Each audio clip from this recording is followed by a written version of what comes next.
Chairman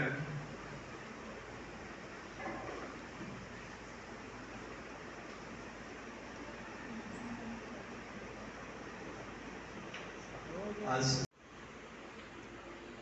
में उपस्थित आज के मुख्य विशेषज्ञ वक्ता के रूप में हम लोग यहाँ पे Sant Columba college Hazaribagh professor doctor Shatrughan Pandey उपस्थित हुए। मैं उनका महाविद्यालय की ओर से स्वागत करता हूँ, अभिनंदन करता हूँ।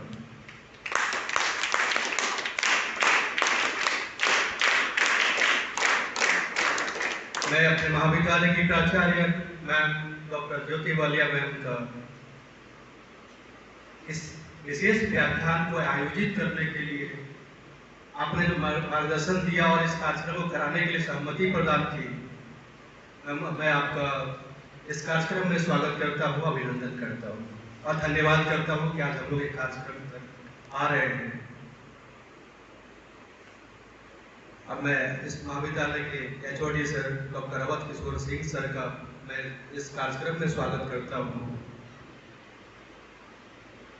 आज हमारे सामने हमारे कलीग्स और टीचिंग स्टाफ सभी आज उपस्थित है, तो सभी का आज के इस कार्यक्रम में स्वागत करता हूँ। आज के इस कार्यक्रम में उपस्थित सभी शिक्षुगण जो आज हमारे मुख्य अतिथि के द्वारा उनके ज्ञान से आज अभिसंचित होंगे, मैं आप सभी का इस कार्यक्रम में स्वागत करता हूँ। आप इस ज्ञान मिलेगा उसका लाभ उठाएंगे। मैं आज के मुख्य अतिथि के बारे में थोड़ा बताना चाहता हूँ। सर संत कोलंबा कॉलेज हजारीबाग में प्रोफेसर है, साथ ही साथ विश्वविद्यालय के एनसीसी कोऑर्डिनेटर भी रह चुके हैं और संत कोलंबा कॉलेज के एनसीसी कोऑर्डिनेटर भी है भी। सर के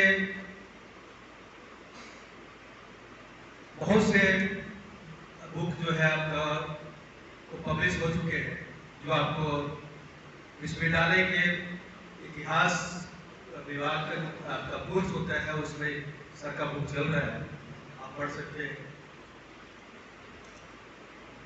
बहुत से रिसर्च जर्नल जो है आपका वो प्रकाशित हो चुके हैं और सबसे बड़ी बात ये ज़्यादातर जो बुक पब्लिश में हो झारखंड के इतिहास में और पांडे जी अवधेश जी मेरे सामने इस कॉलेज के शिक्षकगण और हम लोगों की पीढ़ी के भविष्य माननीय बीएड के प्रशिक्षु बंधुगण भगिनीगण, मैं दूसरी बार यहाँ आ रहा हूँ। मुझे बहुत अच्छा लगा, आप लोगों के सीखने की ललक, जानने की ललक और विषय की गहराई, जो भी विषय आपका हो, विषय की गहराइयों के बारे में आपकी समझ, इसके लिए मैं अपनी तरफ से आपको साधुवाद देता हूँ और धन्यवाद ज्ञापित करता हूँ आपका। टॉपिक आईपीएससी के माध्यम से ये चल रहा है, आईपीएससी के माध्यम से, और टॉपिक बहुत मौजूद है।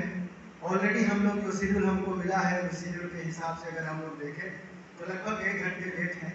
शायद आप लोग 9 या 10 बजे आए होंगे तो थोड़ी सी भूख की बेचैनी भी होगी।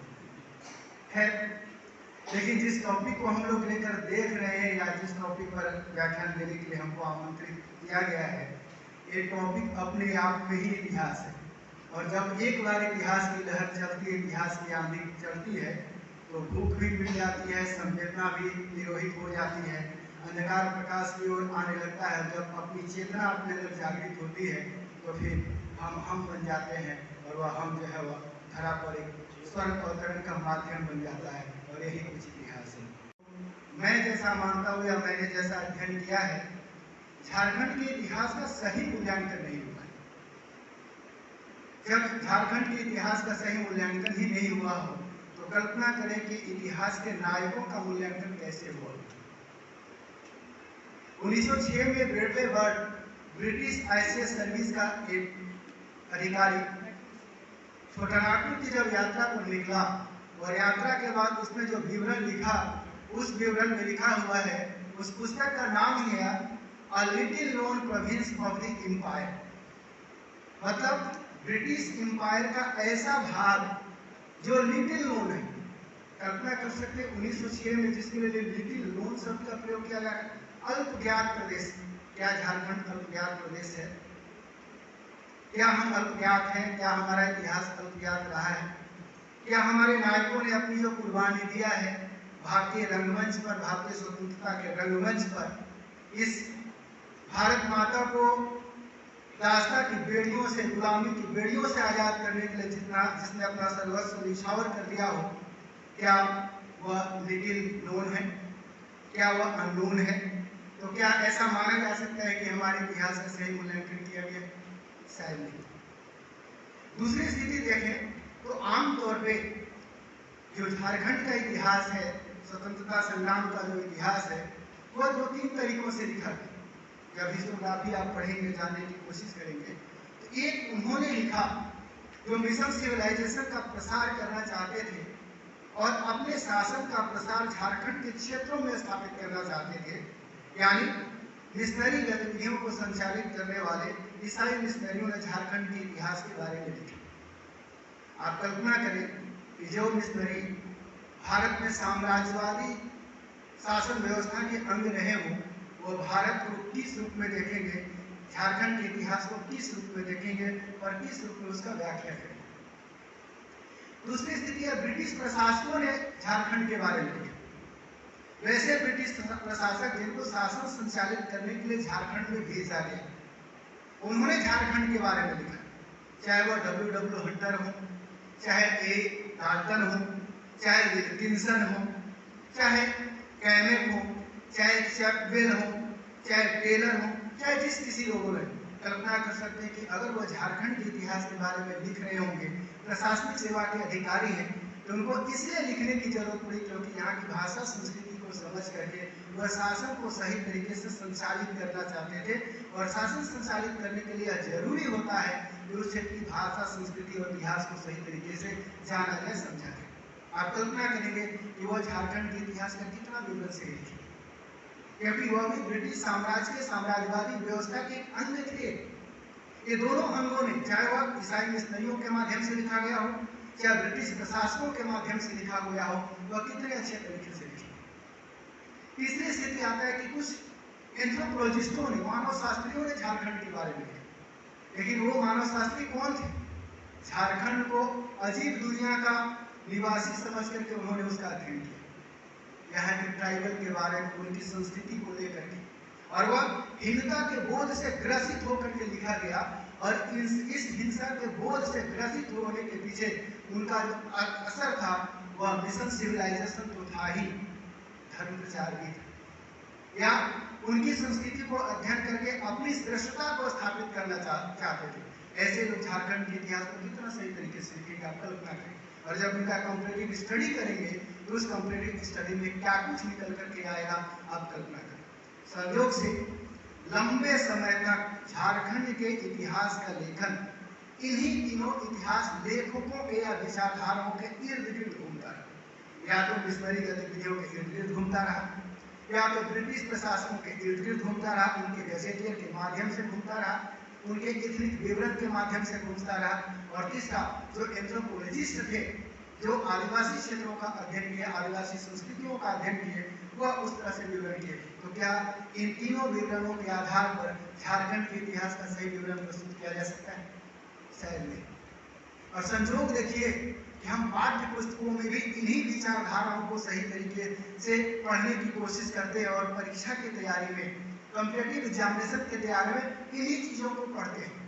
एक बार शरद चंद्र राय ने जो लकीर खींच ली, वही लकीर पर बूंदा एंड देयर कंट्री आज भी पढ़ते हैं, उराम एंड देयर ट्रेडिशन आज भी पढ़ते हैं, वही चीजें हैं। और घुमा फिरा करके सारे लोग यही लिखते हैं। नतीजा क्या है कि एक पे अगर गलत लिखा तो सारे लोगों की गतिविधियां गलत हो जाती हैं। क्योंकि प्राइमरी सोर्स को हम लोग देखने की कोशिश नहीं की। यानी मोटे तौर पर देखा जाए तो झारखंड के साथ इतिहास लेखन में वहाँ के स्वतंत्रता सेनानियों को लेकर के जो बातें कही गई उसके साथ कभी भी न्याय नहीं बरता गया, यानी अन्याय होता रहा। उनके सही योगदानों का उल्लेख नहीं किया जा सकता था। आप कल्पना करिए कि अगर कुमार सुरेश सिंह नहीं होते तो शायद बिरसा मुंडा के अवदानों को हम लोग नहीं जान पाते।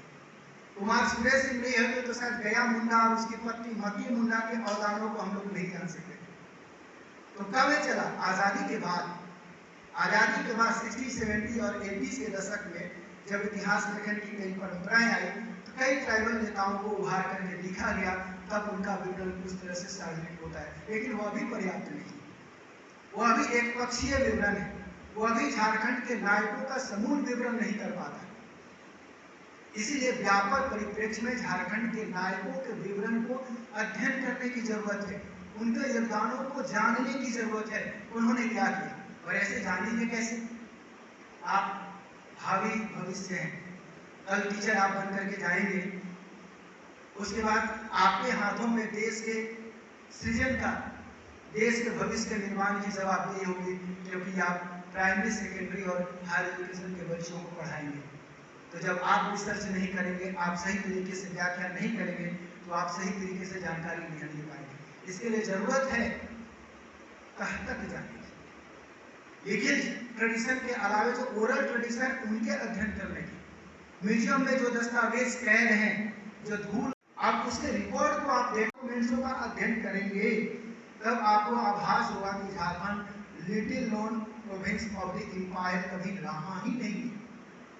झारखंड देश के स्वतंत्रता आंदोलन को, क्रांतिकारी आंदोलन को जो सीमित करके बांटने की कोशिश की गई पाठ्य पुस्तकों के माध्यम में, ये बंगाल की क्रांति या उत्तर प्रदेश के क्रांतिकारी आंदोलन, पंजाब के क्रांतिकारी आंदोलन, महाराष्ट्र के क्रांतिकारी आंदोलन, ऐसा कुछ हुआ ही नहीं। सारे आंदोलन एक थे। और जिस तरह से अखिल भारतीय स्तर पर भारतीय राष्ट्रीय कांग्रेस गांधीवादी विचारधारा का नेतृत्व पूर्व से पश्चिम और उत्तर से दक्षिण कर रही थी, ठीक उसी तरह से भारतीय क्रांतिकारी आंदोलन में पूर्व से पश्चिम, उत्तर से दक्षिण तक नेतृत्व कर रहे थे। कल्पना कर सकते हैं कि जो आज का बांग्लादेश, ढाका अनुशीलन समिति के सदस्यों का कार्यक्षेत्र झारखंड रहा। कल्पना कर सकते हैं अगर Jharkhand little known province of the empire था, तो क्या ढाका अनुशीलन समिति के सदस्य लंबोदर मुखर्जी रांची में क्या कर रहे थे? ढाका अनुशीलन, आसाम अनुशीलन समिति के सदस्य प्रमथोनाथ मुखर्जी डाल्टनगंज में क्या कर रहे थे? कल्पना करें हम। पंजाब के सत्यपाल हजारीबाग में क्या कर रहे थे? कल्पना करें।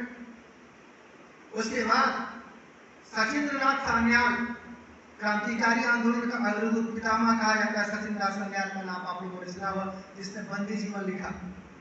सचिंद्रनाथ सान्याल जमशेदपुर में क्या कर रहे थे? योगेश चटर्जी, भारतीय इतिहास का बहुत बड़ा नायक, जिसके साथ इतनी अबर्बरता पेश किया गया कि कल्पना नहीं कर सकते, वो हजारीबाग में क्या कर रहे थे? अशफाक उल्ला खां, काकोरी कांड में जिसको फांसी की सजा दे दी गई थी, डाल्टनगंज में 10 माह तक रह रहा था, वो क्या कर रहा था? ओवरसीयर की नौकरी कर रहा था पीडब्ल्यू डिपार्टमेंट में। क्या कर रहा था? आप कल्पना करें। इसका मतलब कि झारखंड के क्रांतिकारी आंदोलन का जो चरित्र है, वह चरित्र जो है वह सार्वदेशिक और सार्वकालिक है, कि उसको किसी एक सीमा तक बांध करके नहीं रख सकते। कई ऐसे षड्यंत्र हैं। जब 1924-25 में काकोरी कांड हुआ और काकोरी कांड के नायकों को गिरफ्तार करके कई लोगों को फांसी और आजीवन कारावास की सजा दे दी गई है, और या तो आजीवन कारावास की सजा देकर के अंडमान के सेंट्रल जेल में निष्कासित कर दिया गया, या तो फिर उन्हें फांसी के तख्त पर लटका दिया गया। उसके बाद जो क्रांतिकारी आंदोलन की गतिविधियां चली हैं, उसकी कल्पना नहीं कर सकते यहाँ की कैसे थी। कल्पना कर सकते हैं देवघर में गोल्डन लीग की स्थापना हुई है। गोल्डन लीग जो स्वतंत्रता आंदोलन का अग्रगामी रहा, अनुशीलन समिति से प्रभावित रहा है। कल्पना कर सकते हैं कि वारित्र घोष प्रकाश करने के बाद ढाका के क्रांतिकारियों के साथ हो, पंजाब के क्रांतिकारियों के साथ हो, और तो और राजस्थान के क्रांतिकारियों के साथ। राजस्थान के भी क्रांतिकारी हजारीबाग जेल में बंद रहे। राजस्थान के क्रांतिकारियों के साथ सारे लोगों से इनका संबंध था और उससे प्रेरणा पाते थे, प्रशिक्षण पाते थे। और ग्रामीण क्षेत्रों में शिविर आयोजित किया जाता था। तो शिविर में बता दे बम बारूद बनाने, सूत्र सिखाने, रिवाल्वर चलाने, कारतूस भरने, डांक लूटने और विपरीत परिस्थितियों में कैसे रहना, सारी चीजों की सीख दी जाती थी। तो झारखंड का इतिहास ऐसे नायकों के चरित्र को उजागर करने की जरूरत है। जब हम उजागर कर लेंगे, जान लेंगे, तभी हम झारखंड के इतिहास लेखन को एक नया आयाम, एक नया डायमेंशन दे पाएंगे और झारखंड के चरित्र को उजागर कर पाएंगे। मैं यहाँ आया, मेरी बातों को आपने ध्यान से सुना, मैं शुक्रगुजार हूँ। आपको अगर अच्छा लगा होगा तो सारी चीज़ें, अगर आपने कुछ सीखा होगा तो मेरी सार्थकता होगी, और अगर नहीं सीखे होंगे तो डॉट है, बाकी आपके ऊपर है सारी चीज़ें। एक बार फिर इस कॉलेज के मैनेजमेंट को, प्राचार्य महोदया को, उसके बाद अभिषेक जी को, बाकी सारे टीचरों को और आप सभी को बहुत बहुत धन्यवाद कि आप लोगों ने मुझे बुलाया, मुझे ध्यान से सुना। बहुत बहुत धन्यवाद। जय हिंद, जय हिंद।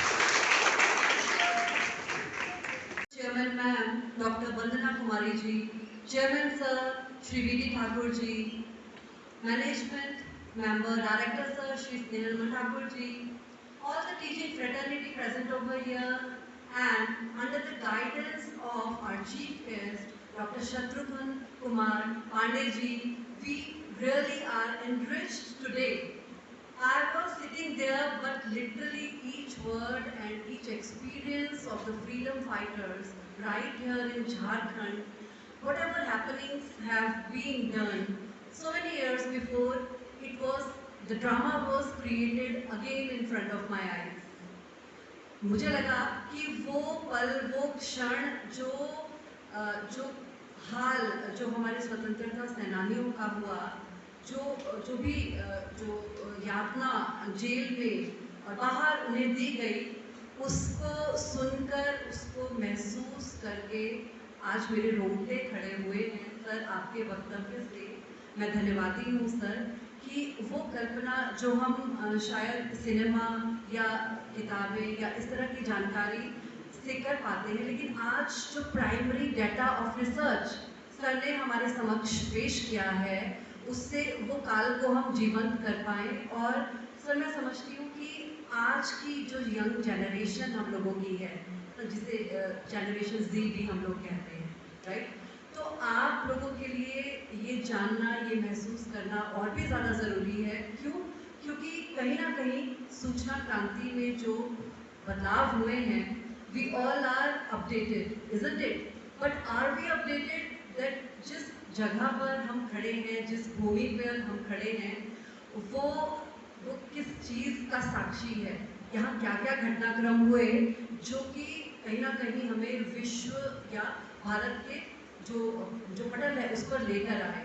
लेकिन मुझे लगता है कि प्राइमरी डाटा के अभाव के कारण NCERT में कुछ महान व्यक्तियों का सिर्फ वर्णन है, जिसमें हम बिरसा मुंडा को जानते हैं, और इसके अलावा जितने भी स्वतंत्रता सेनानी, जिसमें महिला और पुरुष दोनों शामिल थे, उन सब से हम अनभिज्ञ हैं।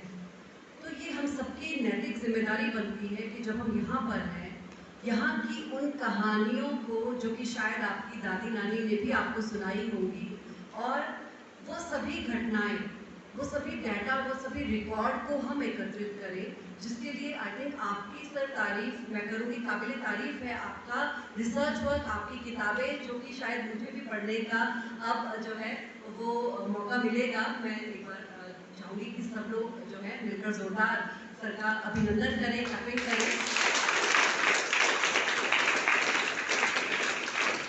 कहीं ना कहीं ऐसे बुद्धिजीवी वर्ग के लोगों की कमी है, और अगर हमारे बीच में है तो मान लीजिए वो बारिश का छींटा हम पे भी पड़ गया।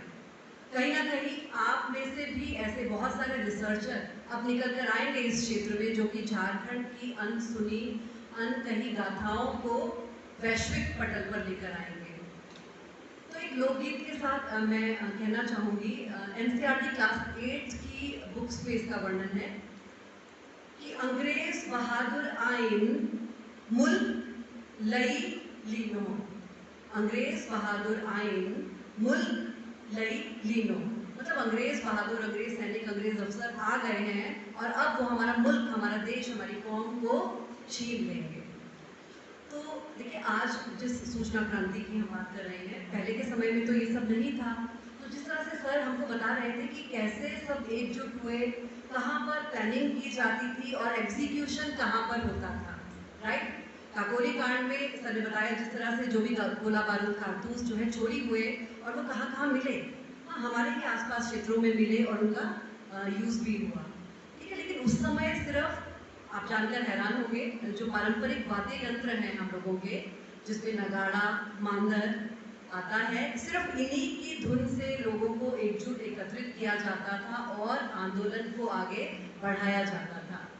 तो आप उस समय की कल्पना ज़रूर किए होंगे जबकि हम सभी सुभद्रा कुमारी चौहान जी की लिखित रचना, जिसमें सब लोगों ने आपने पढ़ी है, झांसी की रानी, है ना। तो उसका एक जो उसका एक बात मैं करना चाहूँगी कि सिंहासन हिल उठे, सिंहासन हिल उठे, अंग्रेजों ने भुपटी तानी थी।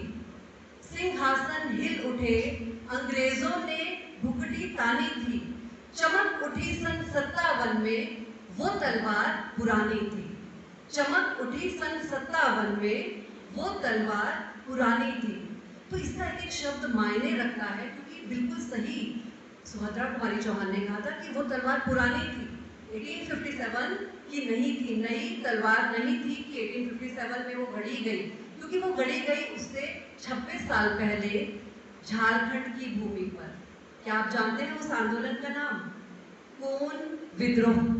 कोन विद्रोह 1831 में झारखंड की भूमि से शुरुआत हुई और झारखंड में तिलका मांझी के नेतृत्व में ये आंदोलन शुरुआत हुई 26 साल पहले, 1857 के 26 साल पहले। तो बहुत तर्कसंगत है जब सुभद्रा कुमारी चौहान ने कहा कि वो जो